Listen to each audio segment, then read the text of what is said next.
जीवन में सहजता। सहजता का मतलब क्या है?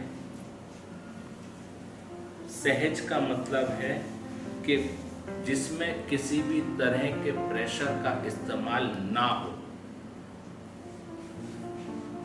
जैसे कितने भी अंधेरे में हम भोजन करने बैठेंगे तो हाथ सीधा मुख में आता है।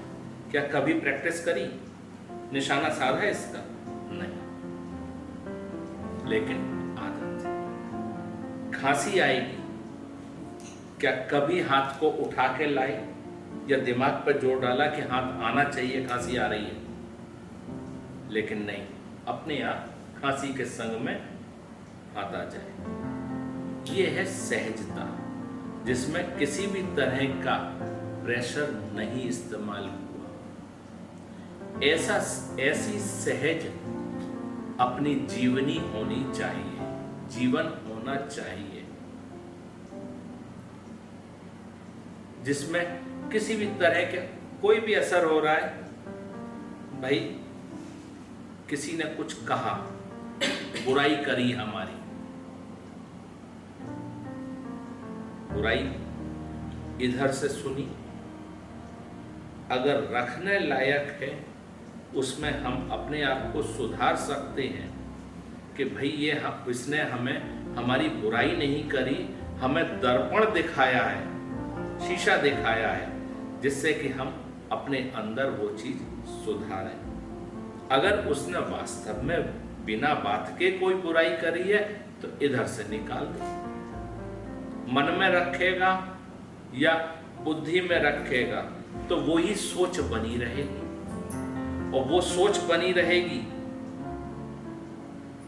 तो दिमाग हमारा और जगह से शून्य होके वहीं पे लगा रहेगा कि भाई उसने ऐसा क्यों कहा, हमने ऐसा तो नहीं किया था। वो ही सोचता रहेगा। तो इतनी देर जब वो सोच बनी रहेगी तो उतनी देर हम प्रभु नाम से दूर रहेंगे। संत में और गृहस्थ में यही अंतर है। संत उस चीज को भी मुस्कुरा के ग्रहण करते हैं, किसी ने बुराई करी तो भी मुस्कुरा के, और भलाई करी तो भी वही। कहीं उनके मुख पे, मन में कहीं अंतर नहीं आता।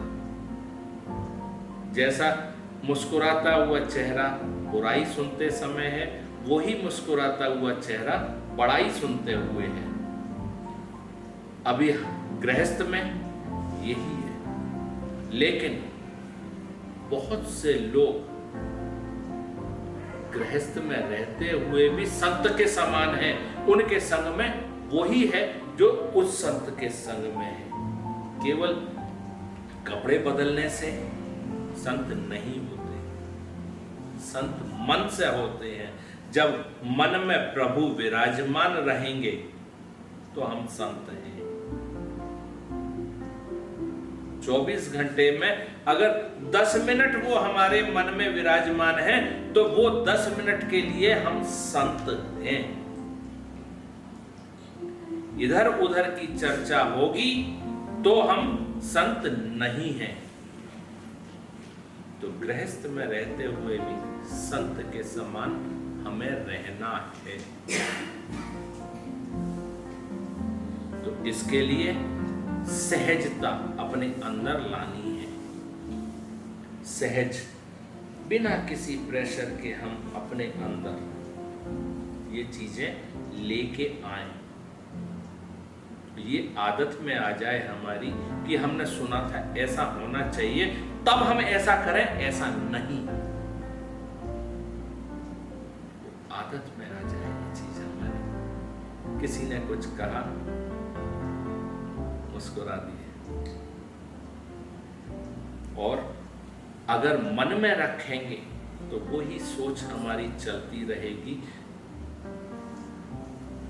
उसमें से 2 बात और हमारी एक्स्ट्रा निकलेंगी, फिर 3 निकलेंगी, उन 2 में से 4 होंगी, 4 से 8 होंगी, तो वही उधेड़ बुन में हम लगे रहेंगे।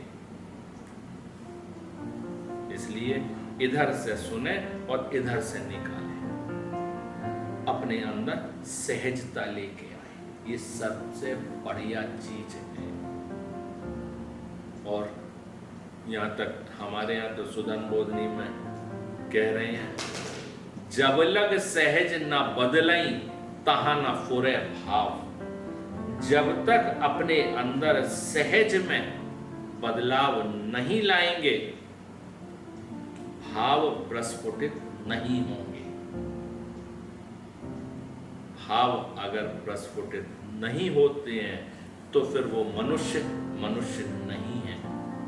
या वेद की वो सूक्ति कि मनुष्य रूपेण मृगाश्चरंती वो सिद्ध होती है।